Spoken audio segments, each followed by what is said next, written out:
For today's lesson, we are going to look at properties of exponents.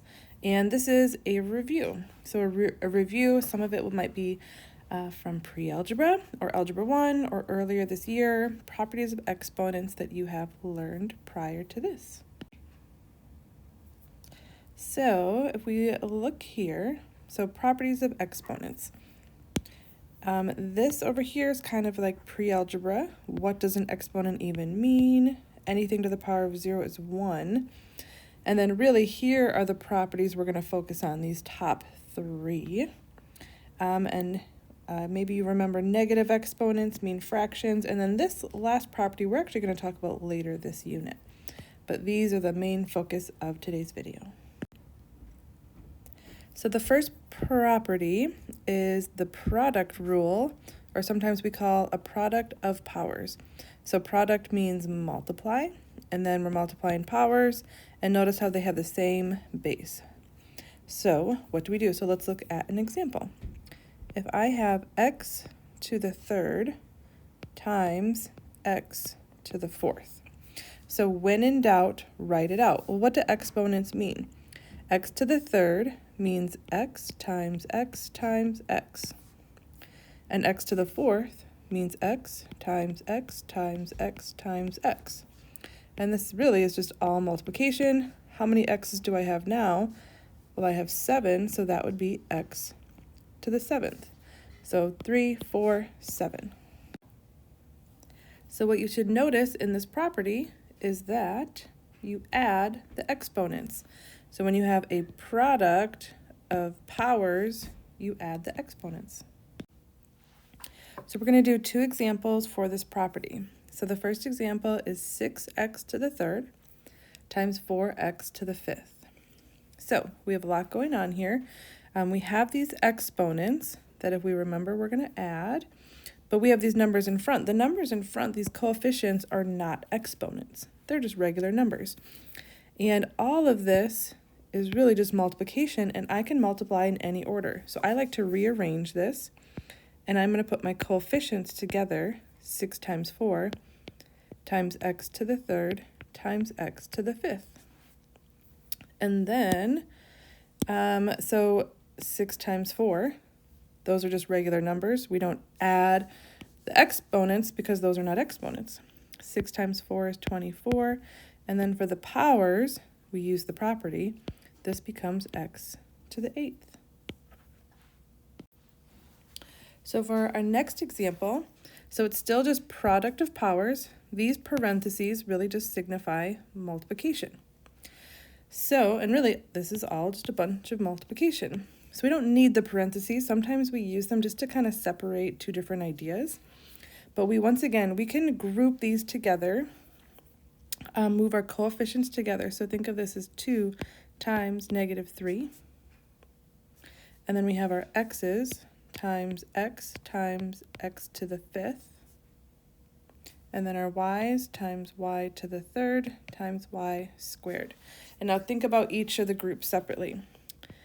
The front numbers, they are not exponents. They're just coefficients. 2 times negative 3 is negative 6.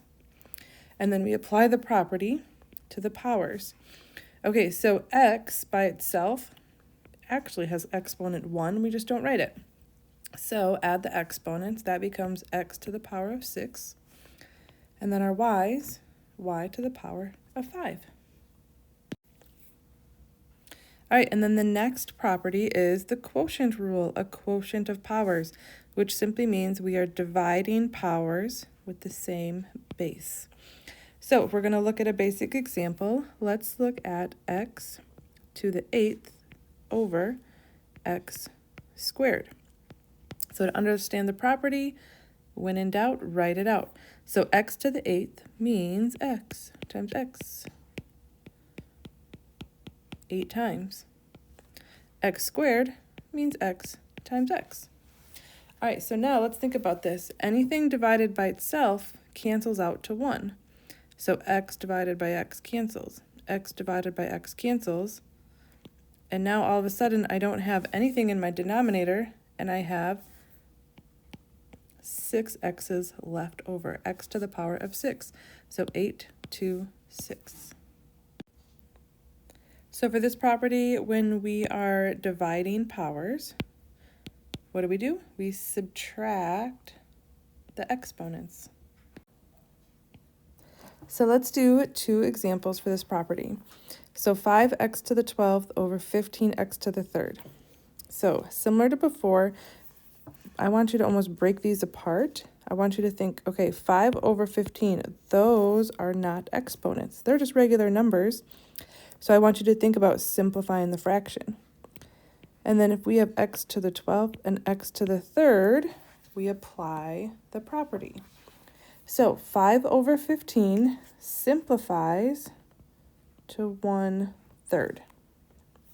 And now here, I want you to, we don't have to write it all out, but I just want you to visualize it. If you're going to write out 12 x's, write out 3 x's, match up, cross off, how many are left over? There would be 9 left over, and where would they be left over? They would be left over on the top of the fraction. So you can leave it like that, or we can write it as just x to the 9th over 3. All right, now here is another example. So 16x to the 6th over 2x to the 10th. So it's not really completely necessary. I just kind of like to rewrite it, break it apart, and just think about these as 2 separate things. So over here, well, 16 divided by 2, that's just 8. But let's just keep it as the fraction. Let's just keep it as 8 over 1 as we simplify the other stuff. Okay, so if we subtract, well, 6 minus 10, okay, well, that's a little confusing. I don't want negative exponents. But if I write 6 out on the top, 10 out on the bottom. So this looks like a bunch of scribbles, but 6 on the top, 10 on the bottom, you match up, cross off, there's 4 left over. Where are they left over? They're left over this time on the bottom. So we're still subtracting exponents, but it's the idea of knowing, will they end up on the top or end up on the bottom? So 8 over x to the 4th. And now for the last property we are talking about today. So the power rule, or power of a power. So we have a power that we're raising to another power. So a basic example, if we have x squared to the power of 3. Well, the outside power tells you how many of these we have. So we have 3x squareds. X squared times x squared times x squared. But each x squared can be written out as x times x, x times x, x times x. So now how many x's are there? There are 6. So x to the power of 6. So we have 2, 3, 6. So as you can see for this property, when you have a power to another power, you end up multiplying the exponents. 2 times 3 is 6. For this property, I'm actually going to do 4 examples. We're going to start simple, and then it'll get a little bit more complicated. So for the first one, x to the 4th to the 5th. So real simple, power to a power, multiply the exponents, 4 times 5. So it's just x to the power of 20. All right, this next example, a little bit more complicated. This is actually a product that has a power raised to a power. So the power on the outside has to be distributed to everything on the inside. So, but remember, this is a property of exponents. So we only multiply the exponents. I don't multiply to this front number because 2 is not an exponent. So really what this is it's 2 to the 3rd power, and then my x to the 7th to the 3rd power. So 2 to the 3rd power is not 2 times 3. It's 2 times 2 times 2, which is 8. And then here, power to a power, we multiply, so 8x to the power of 21. All right, this example, very similar to the last one, but instead we have a quotient raised to a power. So the power on the outside has to be distributed to everything on the inside.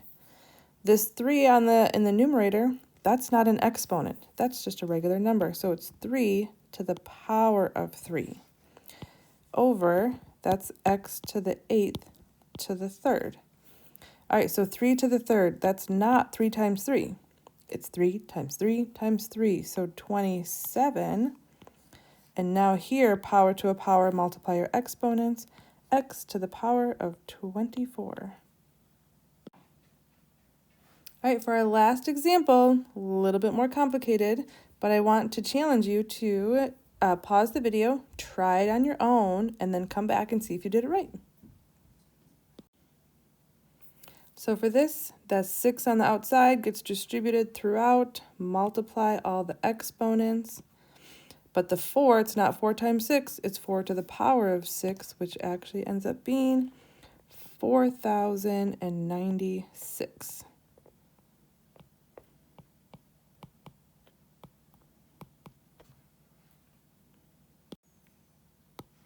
So there is our video on the review of properties of exponents. Good luck with the lesson and let me know if you have any questions.